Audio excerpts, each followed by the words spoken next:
Hi friends, இன்றைக்கி நம்ம சேனலில் எக் மலாய் கறி எப்படி செய்கிறதுன்றதை பார்க்கலாம் வாங்க.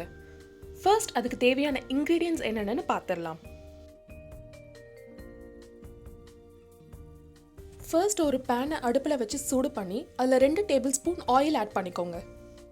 எண்ணெய் சூடாகிறதுக்குள்ளே நம்ம வெட்டி வச்சுருக்கிற 2 வெங்காயம், 3 பச்சை மிளகாய், 1 இன்ச் இஞ்சி, பூண்டு இது எல்லாத்தையும் சேர்த்து நல்லா ஃபைன் பேஸ்ட்டாக அரைச்சி எடுத்துக்கோங்க. எண்ணெய் சூடானதும் நம்ம அரைச்சி வச்சிருக்கிற அந்த பேஸ்ட்டை இதில் ஆட் பண்ணி நல்லா கலந்துக்கோங்க. மிக்சியில் போட்டு அரைக்கும் போது தேவையான அளவு மட்டும் தண்ணி ஊற்றி அரைச்சிக்கோங்க, நிறைய தண்ணி ஊற்றக்கூடாது.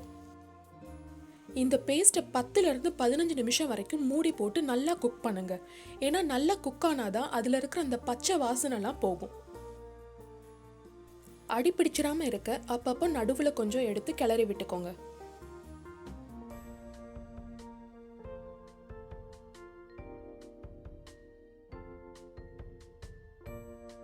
இந்த பேஸ்ட் நல்லா குக் ஆச்சுன்னா அதில் இருக்கிற தண்ணியெல்லாம் வற்றி கொஞ்சம் கலர் சேஞ்ச் ஆகி வரும்.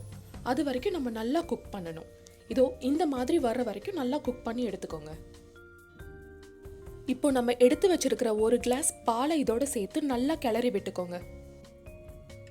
இந்த டிஷ்ல நம்ம பால் ஆட் பண்ணுறதுனால கொஞ்சம் கேர்ஃபுல்லாக செய்யணும்.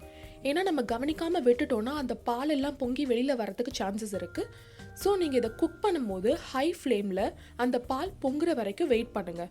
அது பொங்குனதுக்கப்புறம் லைட்டாக சிம்மில் வச்சு அதுக்கப்புறம் கிளறி விட்டுட்டே இருங்க. 7லேருந்து 10 நிமிஷம் வரைக்கும் மூடி போட்டு நல்லா குக் பண்ணிக்கோங்க. அடிப்பிடிச்சிடாமல் இருக்க நடுவில் அப்பப்போ எடுத்து மிக்ஸ் பண்ணி விட்டுக்கோங்க. இதோ இந்த அளவுக்கு திக்கான கிரேவி கன்சிஸ்டன்சி கிடைச்சதும் தேவையான அளவு உப்பு, மஞ்சள் தூள், கரம் மசாலா, ஜீரகத்தூள் இது எல்லாத்தையும் சேர்த்து நல்லா கிளறி விட்டுக்கோங்க.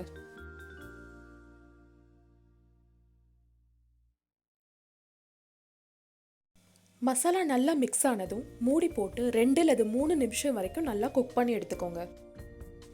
மசாலாவோட பச்சை வாசனை போகிற வரைக்கும் குக் பண்ணி எடுக்கணும். அடி பிடிச்சிடாமல் இருக்க நடுவில் அப்பப்போ எடுத்து மிக்ஸ் பண்ணி விட்டுக்கோங்க. அடுத்து நம்ம வேக வச்சு 2ஆக கட் பண்ணி வச்சிருக்கிற எல்லா முட்டையும் அதோட சேர்த்து நல்லா மிக்ஸ் பண்ணிக்கோங்க. அந்த முட்டையெல்லாம் நம்ம செஞ்சு வச்சிருக்கிற கிரேவியால் கவர் ஆகிற மாதிரி பார்த்துக்கோங்க. முட்டை உடஞ்சிடாம கிரேவியோட சேர்த்து நல்லா மிக்ஸ் பண்ணிட்டு மூடி போட்டு 3 அல்லது 4 நிமிஷம் லோ ஃப்ளேமில் வச்சு எடுத்துக்கோங்க. கடைசியாக நம்ம அடுப்புலேருந்து இறக்கிறதுக்கு முன்னாடி துண்டு துண்டாக கட் பண்ணி வச்சிருக்கிற கொரியாண்டர் லீவ்ஸை ஆட் பண்ணி லைட்டாக மிக்ஸ் பண்ணிக்கோங்க.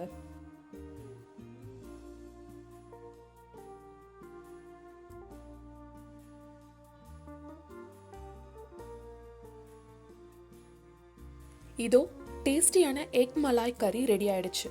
இது சப்பாத்தியோட சேர்த்து சாப்பிட்றதுக்கு ரொம்ப டேஸ்டியாக இருக்கும். நீங்களும் கண்டிப்பாக செஞ்சு பாருங்கள்.